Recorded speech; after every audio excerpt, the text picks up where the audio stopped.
Well, a lot of things to learn in this lecture. We will learn about strong sectors, strong stocks, what exactly are those, and the side that usually you don't get to see on social media. The entry, why it is so important, why do I talk about it, what exactly the planning of exit should be in your stocks, and well, what is all this hype about relative strength? Okay, first, putting everything in context. Everybody has been going behind defense stocks. I mean, anybody who I meet, the first thing they tell me is they're heavily invested into the defense theme, the defense index, the defense stocks. The same was being said for the railway stocks as well, right? Few months ago. So see one thing you will observe: small cap index was 0.72% up. Same for the mid cap, and even Nifty closed on a positive note. Yet all the defense related stocks, defense theme like GRSE, BML, HAL, BDL, Apollo did this on their chart, right? Basically, they experienced a really great magnitude of fall. Okay. While the market condition was actually really great. So that is the first thing. Whatever the talk of market condition is, it has been blown out of context. Most of the people do not know what they are talking about. The second thing is all the stocks that you see over here have excellent volumes, excellent candlesticks, yet they did not perform today. All right. So, what exactly has happened? The sector was strong, it has been going up. It felt like, we are breaking out. Yesterday, it felt like everything looks so great, and something suddenly like this happens. So, let's talk about it. First of all, see where you are. If I check the monthly of this, monthly has almost given you 100 to 120% in the past 3 4 months, and that's huge. Yes, it has broken out, but see where the move started, way below the resistance level that was created over here, and just to reach that you had to go almost 100%. That is the first key point. The other point is, look at the weekly acceleration is getting slow as we progress. Now, some people, again, inside bars, buy above the high of the bar, will come here. Do watch the previous video that was posted on the channel. This is exactly what I talk about. Only to see this that has happened, right? And then when we talk about the entry points, first of all, what exactly are you entering here for? Do you really think the stock, with the way it has done, can again give you 100, 200, 150% move from this point onwards in an up move that results from here? The possibilities, the probabilities are really low at this point with any of these stocks that you pick. They have been going off really well. See from where this stock started. From this point it started. And to reach here, you can see it has literally doubled in its value. Same for HAL, same from BDL, Apollo Micro, anything that is related. And then let's talk about the entry. You will buy above the high of this bar, right? What happens? Now, see, let's say you get above the high of this, and yesterday you were up by 6% or 7%, feeling really great. The chart did not show any signs of trouble, right? What happened today? By the end of the day, you are down by almost 3%. Okay? Now, just imagine if you have been watching the channel, you will know where exactly was the great area to buy. And that was on this day, 19th of June. All right? Now, see the contrast. Let's say somebody entered over here after watching all the videos and finally you gets the lesson. Yesterday, he was up by 11.27%, while the person who bought above the high was up by 6% or 7%. Do you see this difference of 5% and 6%? It's huge. It's almost double.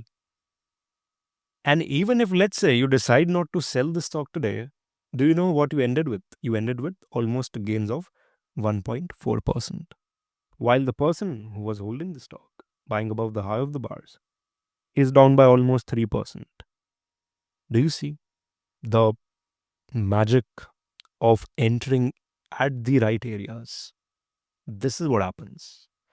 And even if let's say you see the price is coming down, even if you exit at the bottom or the low of the yesterday's candle over here, you will get out with profits of 4%, while the person who is entering above the high of the bar is getting out at what? Nothing.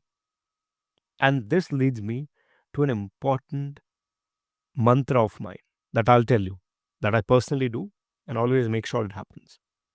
The area where you make 10, right? I make 15. Where you make zero, basically where you close your trade at the cost, I make 5. Where you take SL of -5, I take -3. Okay. And this over a extended period of time, over the long term, you can just imagine the kind of difference it will create in your performance, percentage wise, in the absolute money made, and the mental state while being in the markets. And this is so crucial, just from the perspective of what? Entry. And I always make sure that if I'm picking a trade, I'm entering at the place where I want. Otherwise, I'll skip it, because then I'll not be able to do this. Then I will be begging the market. Then I'll not be in control. The market will be in control of what happens out of this scenario. That's the difference. All right. Now, some people will say, sir, still it could have been a great trade of 11%. Absolutely. See what happened over here. You reached at a point of resistance. Again, now since this has happened, we are talking, what if this was just an opposite candle going 11% up? Even that was a possibility, right? The person who's picking a trade over here, you have to be aware where you stand at monthly. If you expect that my daily is going to go up from here or keep going up, you're also implying the monthly, which has been running from this point and has almost given you 100, 120%, is also going to keep going up towards 150% returns. And you're also asking the weekly, which looks like this, to keep going up. That is the assumption you are making from this daily. Are you aware of that? If you are aware, then you know that chances, the probabilities of that happening is much less based on how the stock has moved. In those cases, what you do, you enter over here. First, the entry is right. That gives you a lot of room for management and time to see out things. And then you trail them. You manage the stock aggressively. So when you see the stock is showing the signs, something's going to happen. Let's say, I mean, this is exactly right. Right in the first 15 minutes, this is what happened. It dropped in value 5%. As this is happening, somebody who's trailing aggressively would have gotten his exit at this point. So how much money did he actually make if he entered right? He could have made around, let's see what that number is coming. Easy 8%. And this is the flexibility you will only get when your entry is right. And somebody who, let's say, entered above the high and followed the same exit will make what? 3%, while you made easy 8%. It's a huge difference. And if you keep repeating it, you really not will be dependent on the market conditions. Even trades like this, which on the chart appear like nothing happened, end up actually in really great profits. This is the way the exits are planned. And this is across, like same thing. And also, some people will say, while all the market was falling and all that was happening, these stocks were holding up. So there was this element of relative strength. All right, show me the relative strength today. Where is it? See, the concept of relative strength misses the context. Whatever you read about it on the social media, wherever, it's missing the context. People do not see charts like we do over here. And then they talk about relative strength. Well, show me the relative strength today. When the market was actually great, what happened? And then I'll tell you something. The stock, which showed no relative strength, all right, whatsoever, no stage 2, nothing at all, actually gave you returns of again 10%. Potential. Today it closed at 4.5% gains.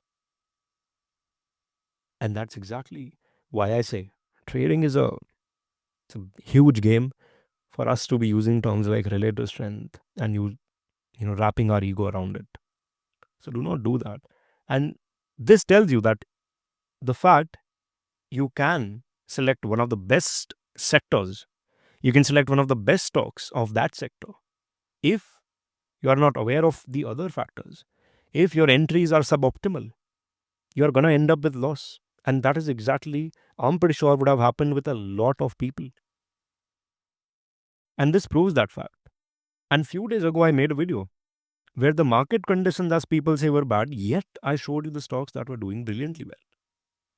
And today I'm also showing the stocks where apparently the relative strength is there, which are getting beaten down. And the stocks which are actually beaten down are performing really well.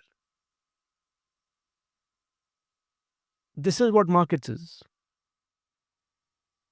And I hope you see it. You get the value, that you do not attach your value to concepts, which you have been brainwashed with, of relative strength, stages, and all of those things, because these concepts, the way you have been taught, the way you have read it, miss is context on a huge scale. And that's exactly why you will hear people saying this is a failed breakout or a squat or it came back down. Because they have invented these terms to cover up for the vacuum in their knowledge. This is what I wanted to show you, right? To break your limiting beliefs that you have created, to help you save from the brainwashing that has been done on the social media. I hope you take the lesson and you will focus on the entries. Make sure you watch the videos that are linked in the description of that one. Really interesting and amazing videos. And all of these videos are kind of connected. When you watch them together, you will get more value out of each. All right, I'll see you in the next lecture.